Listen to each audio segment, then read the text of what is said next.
polar fleece. This one I have cut out for a little girl. So this is something that might be fun for you to do. It takes about an hour to make the whole project. It costs somewhere between $5 and $10 to make it. So it's not only quick, but it's very inexpensive. And to cut this out, you first of all have to find out what that child's measurements are. Now, because this has no shoulders, it's just all one piece here, and these sleeves are out straight, it can grow with the child, and that's nice. And if you want it to grow, then you just make those sleeves extra long and roll them up a couple of times for this year, and they can get next year out of it too by rolling the sleeves down a notch. What you need to do first, though, is decide how big this child is. And so if you would just measure from the child's wrist to wrist, just across the top, have her or him spread out the arms and just measure that, and that's the width this is going to be. Plus give it a couple of extra inches maybe on each side so that you can have the roll-up cuffs. Well, I've measured that amount that I wanted for a second jacket. I've measured that out on this fleece down here, and I marked it first of all. This is just a real quick marking with chalk wheel is how I first marked it, and then cut it up afterwards. Now what's going to happen with this is that when you cut it and fold it, it has very little involved. You know, there's just very little to this.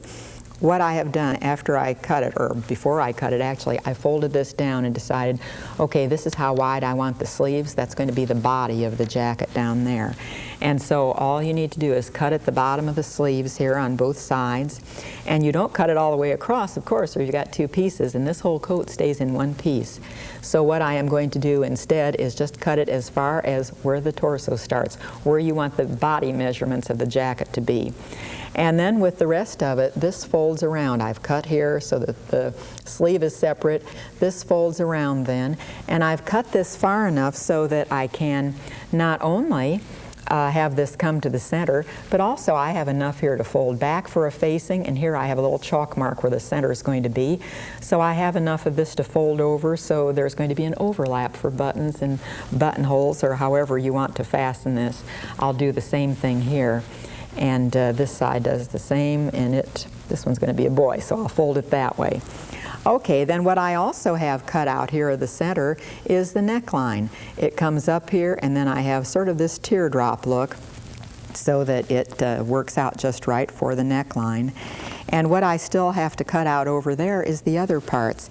Now notice what I've done here. I've put this shaggy collar on, and what this collar measures is whatever it measures around your neckline. Just measure there and around, stand a tape measure on end and measure all that. This one just happens to be 20 inches, so I need a collar that's 20 inches long because it's going to serge onto there. There are two places after you get it all cut out and put it together to serge. So very quick and easy, and then some machine stitching to do after that. The only places you'll serge are right here under the arm to make the sleeve, and you can see that's been serged on this little jacket.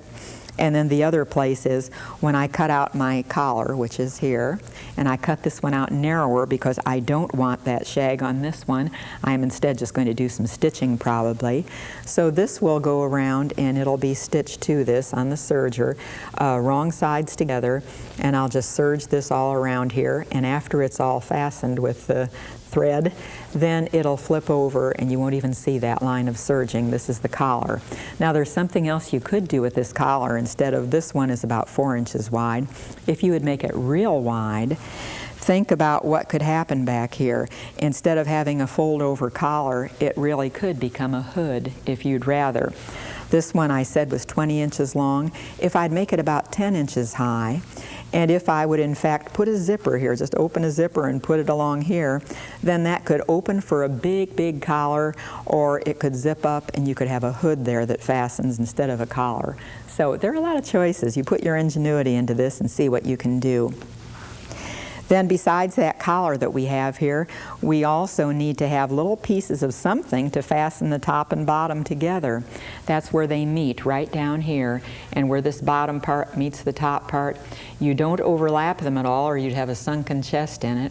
What you do instead is just butt those edges together, and you can see over here on the jacket where I've zigzagged some of this together, and as they were just touching each other. And then after I zigzagged it, then I put this piece on the top, just a solid piece at that time. I cut all the shag later. So it was just a solid strip that was on top here. And I stitched part of that so that it would be stitched on the top of the jacket, the other part on the bottom. So I not only have the zigzagging, but I have also this piece of fabric that strengthens the two and makes sure they hold together. Now, instead of doing that fabric, if you wanted to, you could use a braid or something commercial, just something to cover up and hold the two together is the idea of it. And after I had that all done then, I went ahead and cut all this shag. And that's just a matter of, here's some that I still have uncut. That's just a matter of cutting. Oh, this one was about every 1/4 inch. I cut up to the stitching line so that I had that, and I did the same thing around a collar. Anytime you want to cut a straight line like this or cut a fringe in a straight line, if you'll just do a little chalk line right here where you're going to cut, then you make sure that as you cut right to that line each time, and that makes it nice and uniform and very easy to do. Some other things that I have on this little jacket then are pockets, and these are very plain. All I did to decorate this a little bit, this is why I could make it easily within an hour or less than an hour, because I didn't do really anything to decorate this. And so as I cut it out, I used pinking shears, or you could use a rotary cutter instead with the pinking blade in it, and I cut around the edges that way to give it a little bit of something extra. For a little girl, you perhaps wouldn't want to do that for a boy. Make it plain or make it something different. Now remember, I said I fold it under this facing here. That has to be stitched down at some point. So you can see I have a couple rows of top stitching here to hold it in place. And also there's going to be a little loop here for the toggle buttons. Now usually toggle buttons have big holes in them. So what I've done to my toggle buttons is first just fold a piece of fleece in half, and don't try to make it a little narrow piece because it's too difficult to control then when you stitch it. But to make it strong, I wanted to stitch it instead of having just one layer of it.